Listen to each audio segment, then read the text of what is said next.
você vai ficar impressionado como foi difícil o cumprimento da vontade de Deus na terra. Em Gênesis capítulo 1, versículo 26, diz o seguinte: e Deus os abençoou e lhes disse: sede fecundos, multiplicai-vos, enchei a terra e sujeitai-a, dominai sobre os peixes, as aves, os animais. Olha que coisa interessante. Sujeite, Deus falou para Adão e Eva, sujeite a terra, domine a terra, não seja dominado pela terra, mas domine a terra. Mas, pouco tempo depois, para esse casal que tinha essa missão, em Gênesis, nós vamos ver capítulo 2, versículo 24, Deus institui o casamento e diz assim: por isso deixa um homem pai e mãe, e se une a sua mulher, tornando-se os dois uma só carne. Ele ali institui o casamento para que no casamento eles pudessem produzir com mais força. Desde o início, Deus idealizou a família produzindo unida os propósitos de Deus. Quais eram os propósitos de Deus? Dominar a terra. E para isso, Deus criou a família. Não é bom que o homem ande só. Ele instituiu e disse: deixe pai e mãe o homem e se una à sua mulher.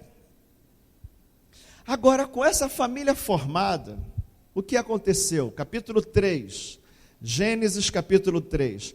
Mas a serpente, mais sagaz que todos os animais selvagens que o Senhor Deus tinha feito, disse-lhes: é assim que Deus disse: não comereis de toda a árvore do jardim?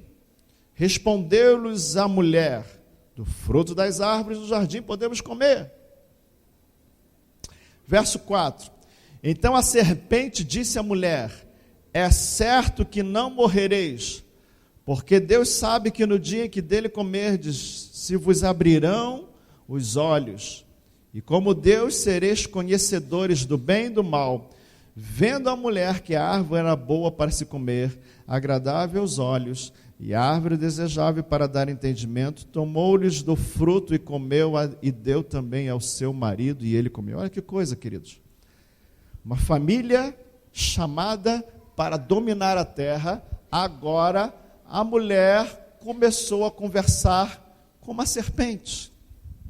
Vamos ficar aqui apenas na serpente. É muito interessante, amados, uma família ameaça Satanás. Satanás, ele tinha o objetivo de destruir a criação de Deus.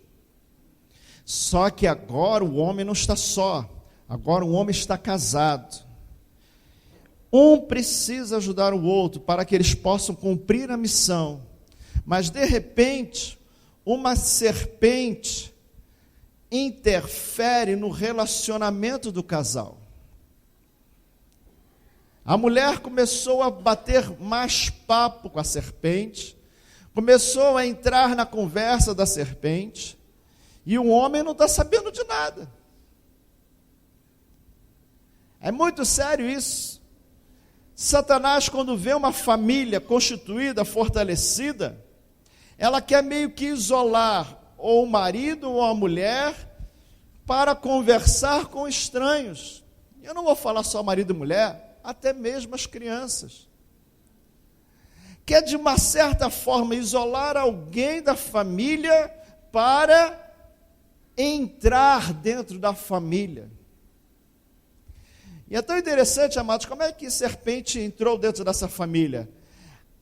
Essa mulher foi seduzida, ela foi tentada a desobedecer a Deus, e ela trouxe essa informação para o seu marido, não que ela tinha batido papo com a serpente.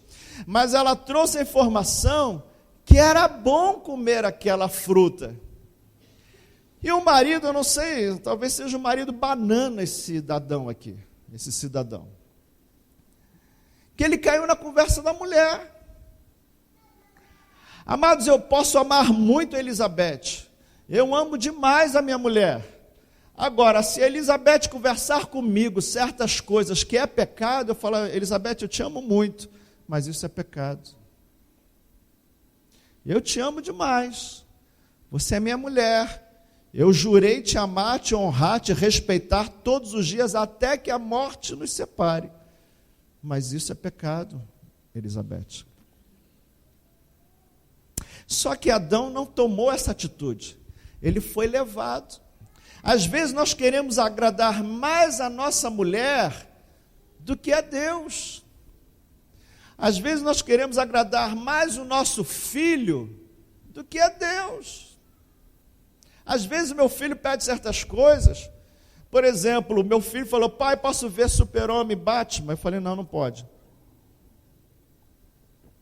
Por quê, pai? Porque fizeram do Batman o Cavaleiro das Trevas, então você não vai ver Cavaleiro das Trevas. Acabou a conversa. Ah, mas é meu filho, é meu filhão. Nós temos que entender isso, queridos. Nós temos que amar a Deus sobre todas as coisas. Sobre todas as coisas. Nós passamos ano após ano com pessoas muito queridas na nossa família. Meu pai, minha mãe, meus irmãos, minha mulher, meus filhos. Mas eu não posso deixar que esse relacionamento se torne um problema em relação aos propósitos de Deus. Deus me criou, Deus me deu a vida, e um dia eu vou estar diante do meu Criador. Eu não posso deixar, ainda que eu ame muito, eu não posso deixar. Mas Adão deixou. E entrou o pecado. Sabe o que aconteceu? Eles foram despejados. Por causa do pecado, muita gente perde coisas na vida. Por causa do pecado, muitas pessoas perdem emprego. Por causa de pecados, muitas pessoas se arrebentam na vida, porque permitiram o pecado entrar. E Deus, para proteger eles, tirou eles daquele local, porque naquele local havia a árvore da vida. Não dá para explicar tão profundamente essa situação, mas se eles comessem a árvore da vida, eles ficariam eternamente em pecado. Não haveria mais sacrifício para eles. Talvez você não entenda muito bem isto, mas Deus preservou eles, tirando eles daquele ambiente. Tenta você imaginar alguém que foi colocado num local, talvez num palácio, num local maravilhoso, um jardim, havia 4 rios. Mas você já analisou aqueles rios? Um rio era Tigre, fala de velocidade, de força, de agilidade.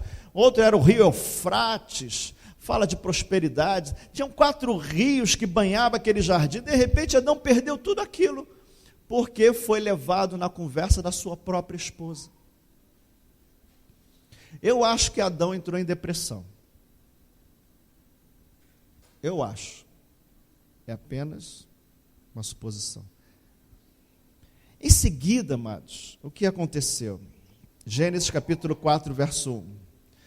Coabitou o homem com Eva, sua mulher. Esta concebeu e deu à luz a Caim. Então disse, adquiri um varão com auxílio do Senhor. Depois deu à luz Abel, seu irmão. Abel foi pastor de ovelhas e Caim, lavrador. Olha que coisa interessante. Adão e Eva tiveram 2 filhos. Ter filhos é algo maravilhoso. Eu tentei ter 2 filhos, só consegui ter 1.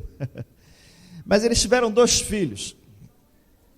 E um foi pastor, o outro foi lavrador. Um cuidava de animais, outro cuidava de plantas. E assim aqueles pais orgulhosos, meus filhos estão crescendo, os meus filhos estão prosperando, os meus filhos estão sendo trabalhadores, os meus filhos estão avançando na vida, os meus filhos estão se enriquecendo, coisa maravilhosa, são os nossos filhos, coisa tremenda, eles poderiam estar muito alegres com os filhos, mas de repente, verso 8, Gênesis 4, 8, diz o seguinte: disse Caim a Abel, seu irmão, vamos ao campo. Estando eles no campo, sucedeu que se levantou Caim contra Abel, seu irmão, e o matou. Olha que coisa. Mas não estava tudo bem. De repente você vê o seu filho matando o seu outro filho. Entrou uma desgraça na família de Adão. Esses são os homens que Deus falou para dominar a terra.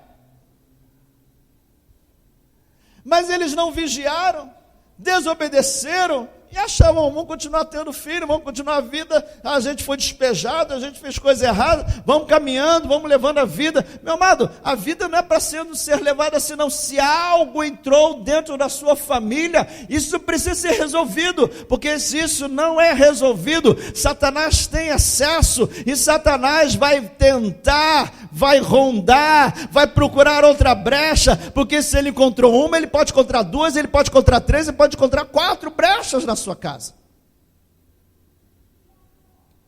A brecha, meu amado, se você vê aqui porque Caim matou Abel, foi por uma bobeira. Por uma bobeira, um irmão matou outro irmão. Às vezes eu vejo pessoas brigarem por bobeira, e se deixar, eles se matam. Se deixar, se matam. Por bobeira. Veja, Satanás não é amigo de ninguém. Satanás veio para matar, roubar e destruir. Ele não é amigo de ninguém. Não brinque com Satanás, não fique conversando com serpente. Tem pessoas que encostam perto da gente, é uma tremenda víbora, e fica só jogando conversa, só tentando te seduzir a fazer coisa errada. A desgraça estava feita na família de Adão, o homem que chamou, ou melhor, o homem que foi chamado para dominar a terra, agora a desgraça entrou nessa família. Às vezes, amados, a gente não sabe aonde a gente perdeu a família. Tem muitas pessoas que estão até hoje se perguntando, aonde eu perdi a minha família?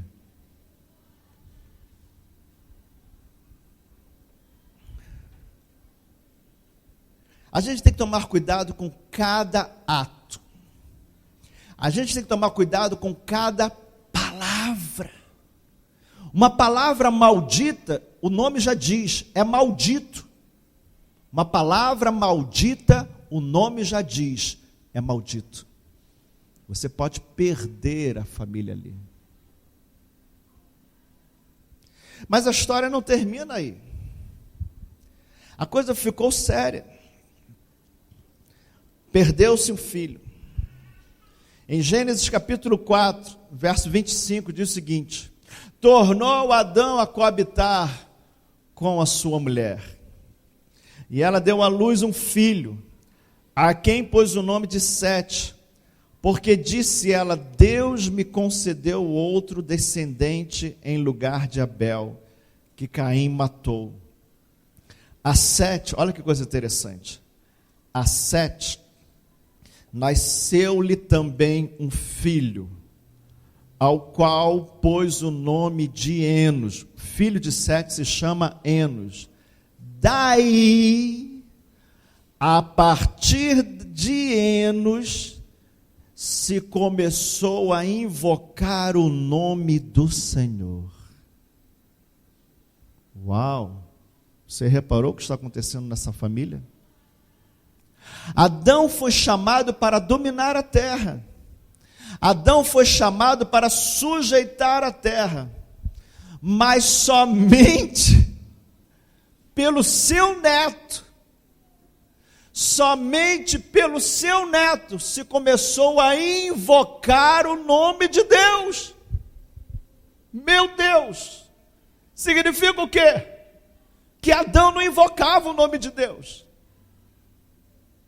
Significa o quê? Que Caim não invocava o nome de Deus. Sabe o que é invocação, queridos? Invocar é mais do que orar. Invocar é orar com muita força. Você sabe por que Enos começou a invocar o nome de Deus? Porque o seu pai, porque os seus tios, porque os seus avós tinham problemas, e a desgraça estava se alastrando na família. E ele falou: se eu não começar a invocar com muita força aqui, se eu não começar a buscar com muita intensidade aqui, a coisa vai ficar pior dentro de casa.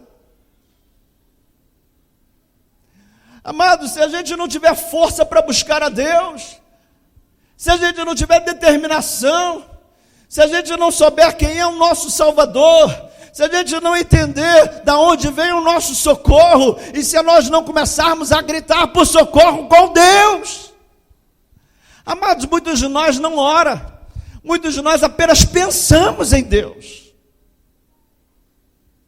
Pensamos em Deus.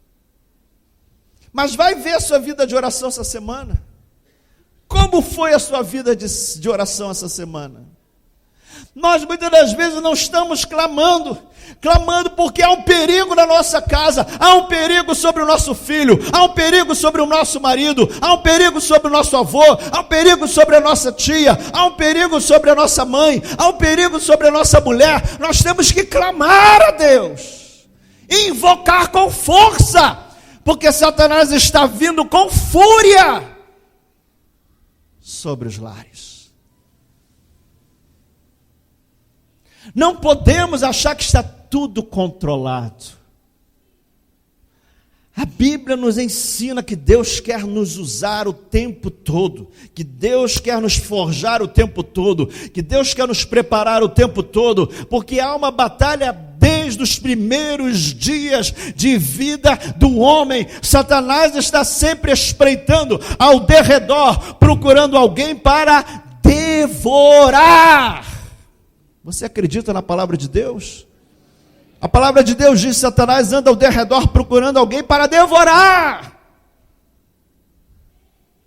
E você orando quase que apenas sussurrando, quase que apenas só num pensamento, num flash de pensamento, você acha que isso é suficiente, meu amado? Tem que haver oração. A partir de Enos, neto de Adão, começou-se a invocar, porque a coisa estava feia. A coisa estava feia. A casa de Adão estava feia. É algo muito sério, queridos. Talvez você seja o neto da sua família. Não importa se você é neto, se você é bisneto, se você é o menor da família. O importante é que haja invocação. O importante é que haja quem vai invocar a presença de Deus na sua casa. Feche os seus olhos. Pensa na sua casa. Comece a orar nesta hora. Comece a pedir: Senhor, venha para a minha casa. Venha, Senhor, para a minha casa. Senhor, nós precisamos mais de Ti. Talvez você possa falar: mas a minha casa tem a presença de Deus. Mas você deve invocar a presença de Deus. Você precisa desejar a presença de Deus. Você precisa estar atento para que nada saia dos teus olhos, para que você não seja pego de surpresa, que Deus te dê revelação, que Deus fale ao teu coração, que Deus abra os teus olhos, que você tenha discernimento no coração do seu filho, o coração do seu marido, o coração da sua mulher, o coração da sua outra filha, o coração dos seus netos, que você tenha discernimento. Peça ao Senhor que Ele ele venha abrir os teus olhos. Invoque a presença de Deus. Senhor, eu quero que o Senhor abra os meus olhos, que a minha família não seja pega de surpresa, que eu não fique distraído, que eu não fique desatento, que eu não fique dando brecha. Senhor, eu quero te pedir, se há alguma brecha em minha família, se há alguma brecha em minha vida, se há alguma brecha sobre a minha casa, Senhor, nesta hora, abra o meu coração, me dá a revelação, que as brechas sejam fechadas, que as vidas sejam protegidas por uma atitude de um intercessor, de uma atitude de alguém que ora, de alguém que busca, de alguém que clama, de alguém que está atento, que está na torre de vigia, vigiando para ver onde vem o inimigo, para nós guerrearmos, para nós paralisarmos, para nós agirmos, para nós atuarmos no poder e no sangue que está marcando as nossas vidas. Senhor, o Senhor marcou os umbrais da minha casa, o Senhor marcou os umbrais, a minha casa ela é marcada, o Senhor está lá, mas eu quero te pedir agora, que o Senhor venha, e tudo que o inimigo tenha semeado lá, tudo que o diabo plantou lá, seja arrancado pela raiz. Toda planta que não foi plantada pelo Senhor, nós arrancamos pela raiz, nós consertamos, nós tiramos, nós rejeitamos, não deixamos crescer em nossa casa, nós nos levantamos em nome de Jesus. Isso é invocar a presença de Deus. Temos que ter força, invocação. Temos que invocar a presença de Deus. As batalhas são grandes, meu amado, você não imagina o quanto. As batalhas são grandes, há muita coisa no mundo espiritual acontecendo, e nós temos que entrar no mundo espiritual, pela visão espiritual, por revelação da parte de Deus. Devemos ter visão clara do que está acontecendo, não possamos viver cegos nessa terra, olhando somente para essa terra, apenas vendo as coisas terrenas, e não se preocupando com o que está acontecendo nos céus. No primeiro céu, no segundo céu, no terceiro céu, amados, no segundo céu há uma batalha contra demônios intensa, e Deus chama você, como chamou Moisés. Moisés, se você ficar de braços estendidos, levantados, Josué vai vencer lá embaixo, mas se você baixar os braços, Josué vai perder essa batalha. É guerra com armas certas.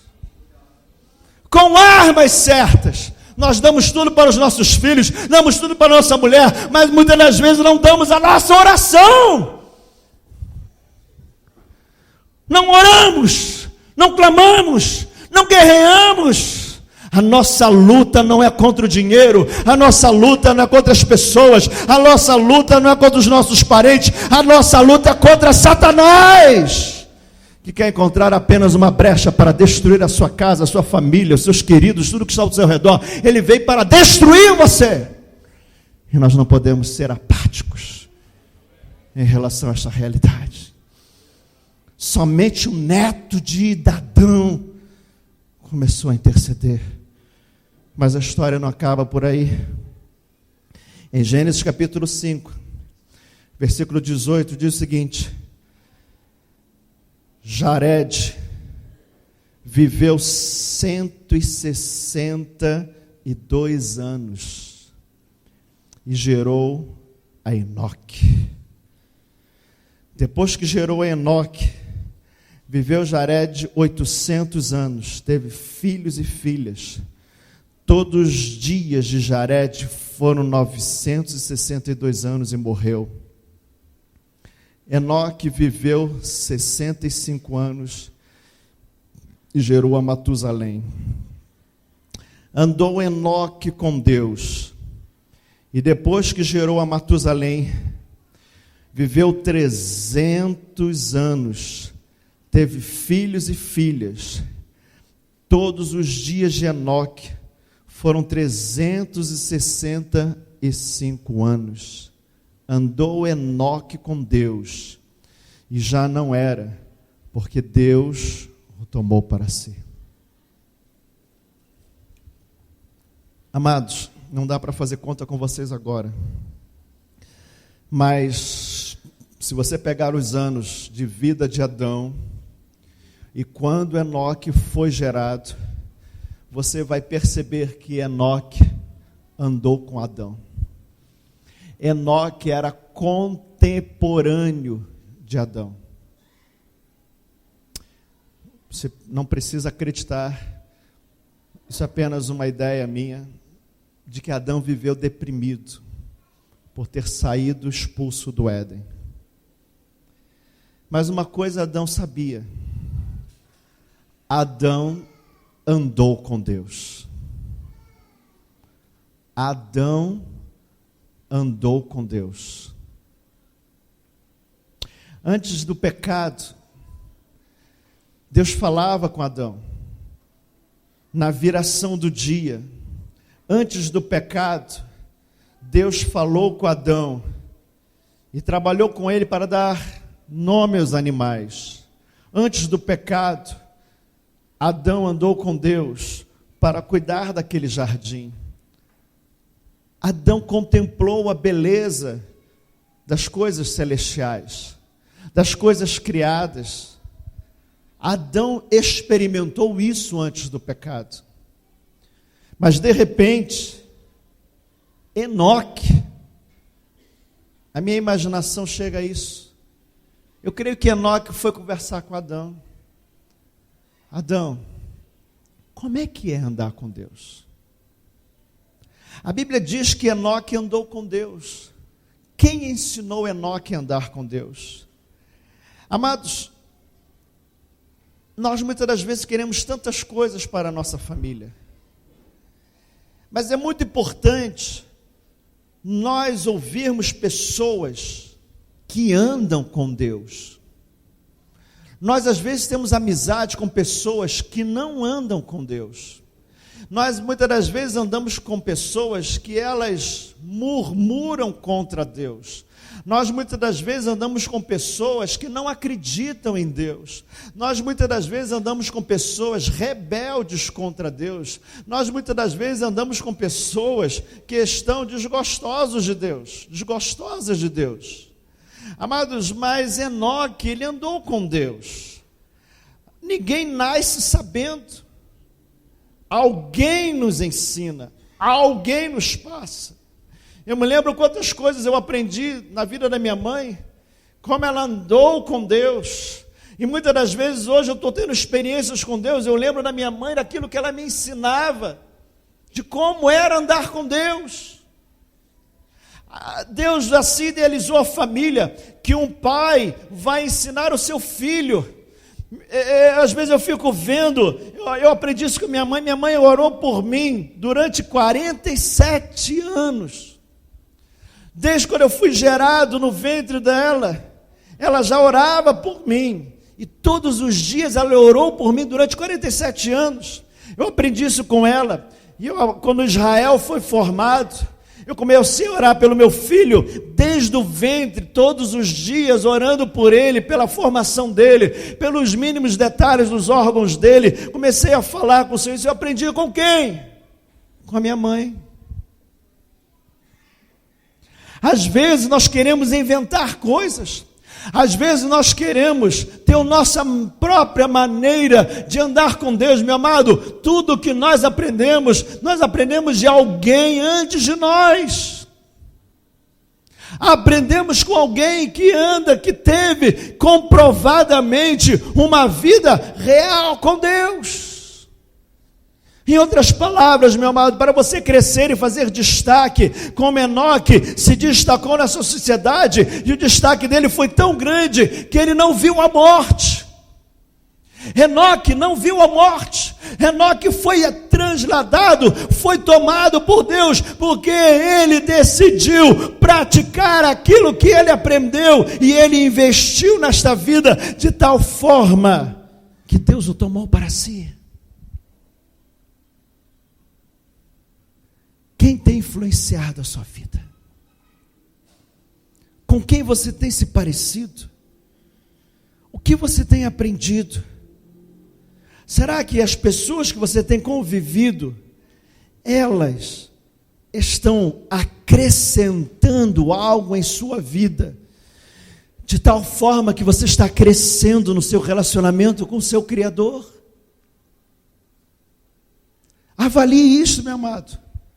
Porque apesar de uma família complicada como essa de Adão, algumas pessoas se destacaram, mas não foi a maioria, de tal forma que Deus teve que vir e destruir toda aquela geração. Mas aquelas pessoas que aprenderam a andar com o Senhor, Deus sabe livrar do caos os seus amados. Deus livrou Enoque da grande destruição que estava vindo sobre a terra. Haveria o dilúvio. Deus já tinha olhado e visto o que estava acontecendo, e chegou o momento. O que aconteceu? Gênesis 5:32 diz o seguinte, ou melhor, 5:28 diz o seguinte: Lameque viveu 182 anos e gerou um filho. Que filho foi esse? Pôs-se o nome de Noé.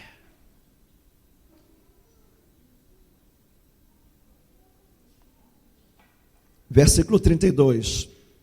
Era Noé de idade de 500 anos e gerou a Sem, Cão e Jafé. Se você fizer as continhas aqui, você vai ver que todo mundo está caminhando junto. Mas o que aconteceu na terra? Como se foram multiplicando os homens na terra, e lhe nasceram filhas. Vendo os filhos de Deus, que as filhas dos homens eram formosas, tomaram para si mulheres, as que entre todas mais lhes agradaram. Então disse o Senhor: o meu espírito não agirá para sempre no homem, pois este é carnal, e os seus dias serão 120 anos.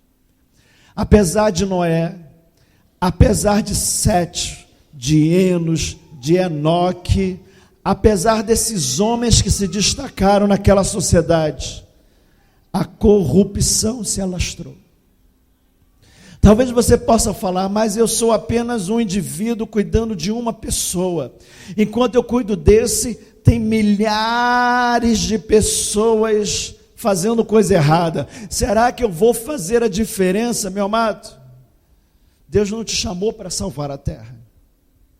Diga à pessoa ao seu lado: Deus não te chamou para salvar a terra. Mas Deus te chamou para ser uma testemunha viva nessa terra. Ele não te chamou para salvar a terra. Ele te chamou para ser uma testemunha viva nesta terra. E quando você é uma testemunha viva, você tem um estilo de vida. Você tem um estilo de vida. Eu vou te mostrar um estilo de vida. Abra sua Bíblia no livro de Filemão. O que? Filemão. Tem isso na Bíblia? Tem. Depois, lá no finalzinho, antes de Hebreus, um pouquinho antes de Hebreus, um livro antes de Hebreus, você vai encontrar Filemão. Livro de Filemão.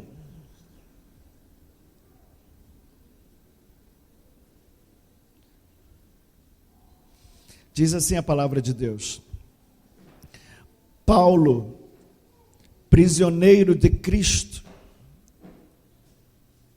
Repita comigo: prisioneiro de Cristo. Você sabe por que ele fala prisioneiro de Cristo? Porque ele estava em Cristo, fazendo o que Cristo queria, e por causa disso ele foi preso. Prisioneiro de Cristo, e o irmão Timóteo, ao amado Filemão, também nosso colaborador, e a irmã Áfia e a Arquipo, nosso companheiro de lutas, e a igreja que está em tua casa. Repita comigo: a igreja que está na sua casa. Eles tinham Casa Luz lá, sabia disso? Diga para o seu lado: você é membro da Casa Luz? O que ela respondeu? Sim ou não? Agora pergunta para ela: você é assíduo na Casa Luz?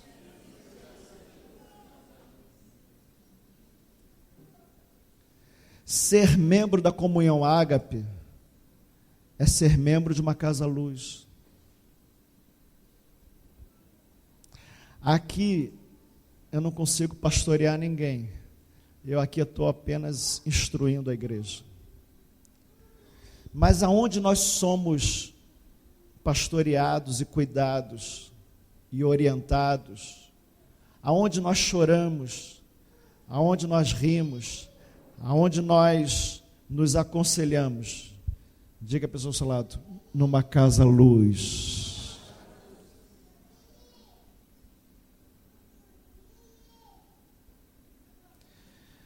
Deus te chamou para ser uma testemunha. Deus não te chamou para salvar a terra. Mas para que você seja uma testemunha, você precisa estar numa Casa Luz. Por quê?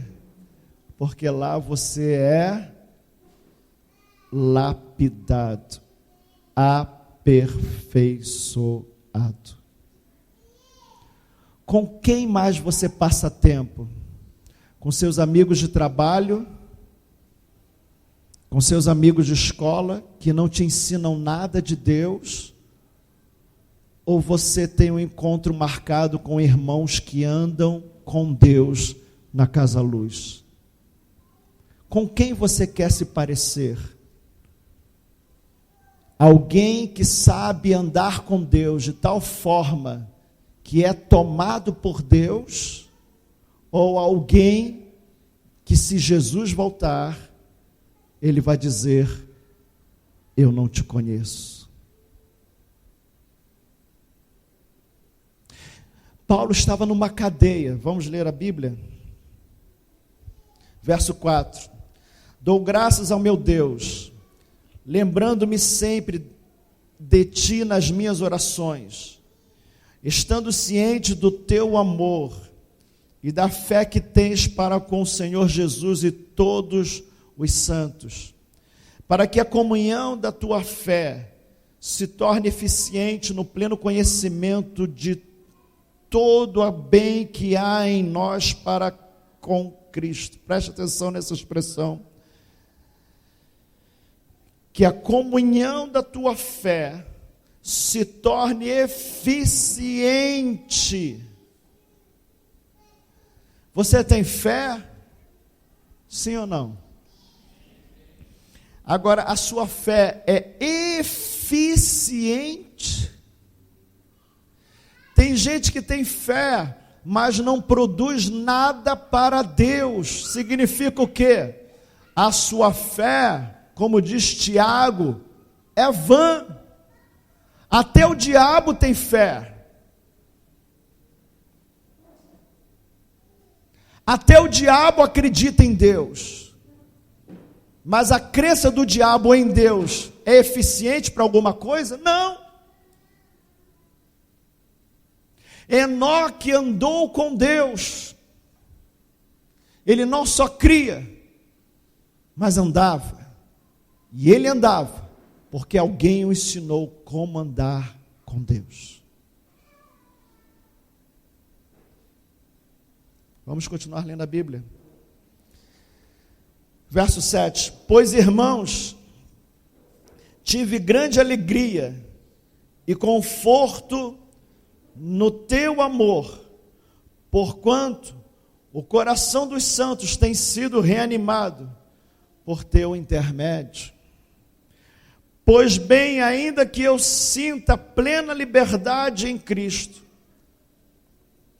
para te ordenar o que convém, eu, como Paulo, tenho essa liberdade de te dar ordens. Verso 9. Prefiro, todavia, solicitar em nome do amor, em nome do amor, sendo o que sou, Paulo, o velho. Eu estou velho e estou em cadeias, velho aprisionado, velho prisioneiro, e agora até prisioneiro de Cristo Jesus. Olha que coisa, final da vida, velho, cansado. Verso 10, sim, solicito-te em favor do meu filho Onésimo. Paulo teve filhos na fé. Diga para o seu lado, tenha filhos na fé. Quando nós temos filhos na fé, significa que a nossa fé, ela é eficiente. Como é que Paulo, prisioneiro, gerou filhos dentro da prisão? Verso 11, esse Onésimo, ele antes te foi, Filemon, inútil. Atualmente, porém, esse Onésimo é para ti, Filemon, útil, a ti e a mim. Eu te envio de volta em pessoa. Quero dizer o meu próprio coração. Meu coração vai com Onésimo para você. Verso 13, eu queria conservá-lo comigo mesmo, para em teu lugar me servir nas algemas que carrego por causa do Evangelho. Queridos, Onésimo visitava Paulo na prisão. Onésimo era um servo de Filemon, que saiu fugido de Filemon. Ele deve ter feito coisa errada lá. E Paulo, preso, recebe a visita de Onésimo. E em vez de Paulo ficar choramingando, eu estou um velhinho, eu lutei tanto pelo Evangelho, e eu estou aqui agora preso, tem misericórdia de mim. Sabe o que Paulo fez? Em cadeias, ele gerou o novo nascimento na vida de Onésimo. Isso é uma fé eficiente. Ele tinha um estilo de vida. Ele poderia estar brincando, correndo, viajando, comendo com amigos, indo para a faculdade. Aonde Paulo ia, ele estava sempre querendo gerar novos filhos para Deus. É um estilo de vida. Quando a gente vê Enoque andou com Deus. Mas o que é andar com Deus? Andar com Deus, meu amado, é você andar de tal forma que você vai produzir aquilo que você está recebendo da parte de Deus. O que você tem recebido da parte de Deus? Tem gente que tem que tomar muito cuidado com essa pergunta, porque a cabeça comercial gira assim: poxa, o que eu recebi esse mês? Será que eu recebi um aumento? Será que eu recebi um carro novo? Será que eu recebi um celular novo? Amados, não... Você acha que Deus está preocupado com o teu celular, meu filho? O que nós temos recebido da parte de Deus? A Bíblia diz que ainda não... nem olhos viram, nem ouvidos ouviram, nem penetrou em coração humano aquilo que Deus tem preparado para aqueles que o amam. O que você tem recebido da parte de Deus, meu amado, precioso para você, é visão daquilo que nem olhos viram, nem ouvidos ouviram, nem penetrou em coração humano, mas Deus nolo revelou pelo seu Espírito que habita dentro de nós. Você tem recebido revelação, visão das coisas celestiais, de tal forma que isso muda o seu comportamento dentro da faculdade, que isso muda o seu comportamento dentro da sua empresa, que isso muda dentro da sua família o seu comportamento, que você tem recebido da parte de Deus. Paulo estava em cadeias, muitas das vezes ele apanhava nas cadeias, mas ele tinha recebido tanta coisa da parte de Deus. Quando via alguém, um carcereiro, um soldado, ele estava o tempo tempo todo querendo salvar as pessoas, porque ele tinha visão celestial. Eu não sei se você já leu isso na Bíblia, isso é difícil encontrar na Bíblia. Mas quando Jesus esteve diante de Herodes, eu não sei se você já reparou isso, Jesus esteve diante de Pilatos, e Pilatos, quando soube, porque Pilatos queria se libertar de Jesus, queria que outro matasse Jesus, Pilatos queria lavar as suas mãos. Então, quando ele soube que Jesus era da jurisdição de Herodes, mandou para Herodes. Quando Jesus estava com Pilatos, ele falou: eu vim para testemunhar da verdade. Quando Jesus foi enviado para estar com Herodes, Herodes quis brincar com Jesus, quis que Jesus fizesse algum milagre, quis que Jesus falasse alguma coisa, mas Jesus ficou em silêncio. E existe uma coisa que eu não sei se você já percebeu na Bíblia, que diz lá, que naquele dia, Herodes e Pilatos fizeram as pazes. Eu não sei se você entende a profundidade disso. Em vez de Jesus se espernear e falar: me tira daqui, socorro, não quero ser crucificado, Jesus ficou em silêncio. E por causa do silêncio de Jesus, Herodes não teve nenhuma questão com Pilatos, e ele ficou grato por Pilatos, e eles voltaram a ser amigos, Herodes e Pilatos. Jesus não lutou por si, mas Jesus o tempo todo queria salvar. Paulo estava dentro da prisão, e não ficou: socorro, me tira daqui. Paulo via ali uma grande oportunidade. Queridos, isso é estilo de vida. Só quem recebe revelação da parte de Deus tem esse estilo de vida. Vamos ficar de pé em nome de Jesus. Oh, Jesus.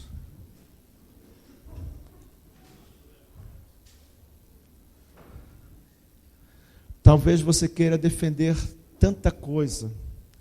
Ouça o que eu vou falar com muita atenção. Talvez você queira defender tanta coisa. Você quer defender a sua honra. Preste atenção no que eu estou falando. Talvez você queira defender a sua honra. Talvez você queira defender os seus prazeres. Talvez você queira defender os seus bens. Só que muitas das vezes isso cega você. E como Adão e Eva permitiram destruição na sua família.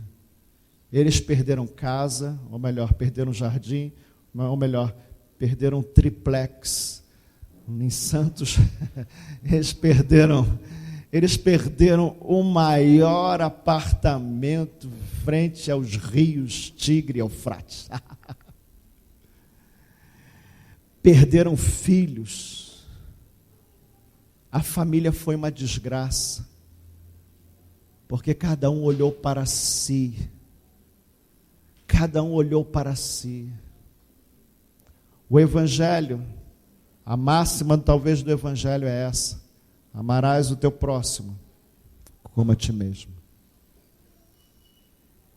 Paulo, ele resume o Evangelho nessa frase: amarás o teu... Jesus resumiu em duas, né? Amarás a Deus sobre todas as coisas e amarás o teu próximo como a ti mesmo. Ninguém consegue amar o próximo sem antes amar a Deus. Isso já é comprovado. Eu queria que você refletisse sua vida. Feche os seus olhos, é com você mesmo que eu estou falando. Eu não estou falando com quem não veio da igreja, eu estou falando com você que está hoje na igreja. Será que os teus sentimentos são tão egoístas a tal ponto de você destruir a sua própria família? Será que os teus sentimentos são tão egoístas que você não está nem aí se pessoas da sua própria família vão se perder, vão se desmantelar, vão se arrebentar e podem parar no inferno? Será que você é tão importante assim? Eu quero dizer, meu amado, minha amada, que falar sobre família é uma coisa muito profunda isso aqui. Porque quando Deus idealizou a família, Ele idealizou para que a família dominasse a terra. Existem famílias nessa terra que dominam o mundo. Só que essas famílias dominam o mundo para o mal. E Deus quer levantar a sua família para o bem. Você acha que Deus não vai lutar pela sua família? É claro que Deus vai lutar pela sua família. Agora, se você começar a ser um problema dentro da sua própria casa, eu quero que você reveja os seus valores. Talvez você nunca nasceu de novo. Talvez você não conheça Deus. Certamente você não tem muita revelação de Deus. Avalie o seu coração nesta hora. Feche os seus olhos, é com você mesmo que eu estou falando. Avalie o seu coração. Avalie o seu coração. Avalie o seu coração. Deus está te chamando a projetos muito grandes, muito impactantes. Você ser uma testemunha. Você não vai salvar o mundo, mas Deus vai olhar para você e vai ter tanta intimidade contigo que Ele pode até te arrebatar. A Bíblia ainda não foi terminada. O livro de Atos ainda não acabou. A história da igreja ainda não acabou. Talvez você seja o próximo a ser arrebatado pelo Senhor e Deus tomar para si, porque Ele olha para você e vê que você o ama Ele sobre todas as coisas. Sobre todas as coisas. Sobre todas as coisas. Sobre os teus sentimentos. Amados, eu conheço pessoas que hoje estão chorando de dor, mas elas dão glórias ao Senhor pela criação. Estão chorando de dor, mas elas dão aleluias ao Senhor, porque amam a Deus sobre todas as coisas. Sobre todas as coisas. Sobre todas as coisas. Se você hoje está revendo os seus valores, eu não vou te chamar aqui à frente,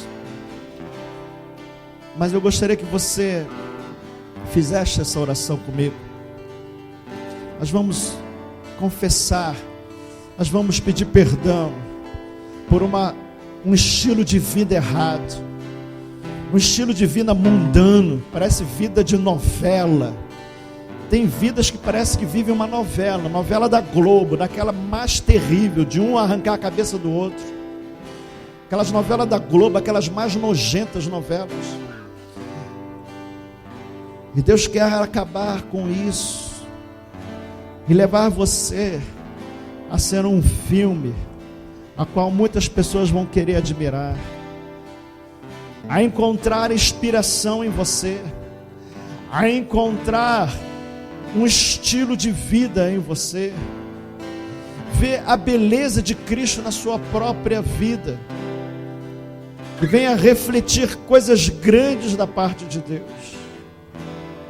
Pai, em nome de Jesus, nós queremos orar nesta hora, queremos buscar ao Senhor Jesus um coração contrito, quebrantado. O grande Paulo dizia que ele era o principal dos pecadores. Se ele dizia isso, quem sou eu, Jesus? Quem sou eu? Se ele era o principal dos pecadores, eu não sei o que eu sou. Senhor, muitas das vezes estamos tão distantes, cegos com os nossos sentimentos, cegos sem a direção correta, porque deixamos uma serpente se aproximar, porque deixamos o inimigo encontrar brechas, porque deixamos os sentimentos nos cegarem, porque deixamos invocar a tua pessoa, porque deixamos de buscar a tua face. Mas nesta hora, Senhor, nós queremos endireitar a nossa vida. Não queremos ser lembrados como alguém que destruiu uma família. Não queremos ser lembrados como alguém que trouxe prejuízo a uma casa. Mas nós queremos ser lembrados como pessoas que invocaram o nome do Senhor e entrou salvação.